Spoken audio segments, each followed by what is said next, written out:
Monitoring racism. What is this about? With our MONITORA's research, we have developed ideas on how to build a protocol for monitoring racism in sport. With this last video, we would like to give you some tips on how to do that. What is the use of a protocol? It is a proposed collaborative agreement that aims to stimulate and facilitate the construction of a system for monitoring racism in the world of sport at the local, national, and European level. It is a way to have a reference model ready to be used flexibly and readjusted according to the local context. Preventing and combating forms of racism that run through the world of sports requires a systemic, permanent, coordinated, collaborative and participatory intervention that becomes easier if objectives, methodologies and working tools are defined and shared. Sharing objectives and working tools is a way to guarantee a systemic, collaborative and coordinated work to prevent and fight racism in sport. Monitoring racism is not enough. It needs to be paired with awareness-raising activities, training and support for people affected by racist discrimination and violence.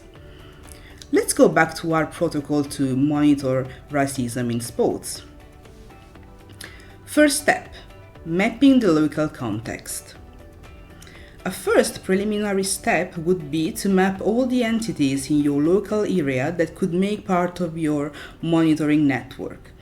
From sporting clubs to civil society organizations and local institutions, all can be involved, even potential victims, in order to encourage them in reporting incidents. Second step, identify the main content of the protocol itself. For example, the definition of the goal and object of monitoring, the context to be considered, the subjects and spaces to be monitored, the definition of a common terminology and working methodology. It is very important to clearly outline these elements in a participatory process within the network. Third step, the connection between monitoring and reporting. Monitoring should be used as a tool to investigate racism in sport in order to understand its diffusion and characteristics and to be able to activate effective prevention, mitigation, and protection strategies. It is for this reason that involving people directly affected by discrimination would be crucial.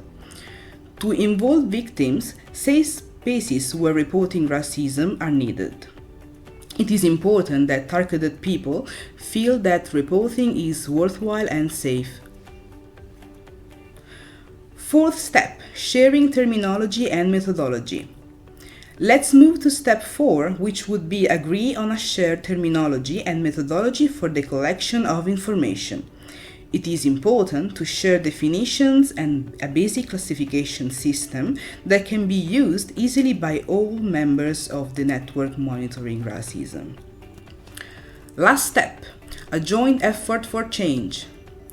A protocol for monitoring racism in the world of sports should commit all parties who sign or adopt it to promote joint initiatives to prevent, inform, raise awareness and protect the rights of people affected by racist discrimination and violence.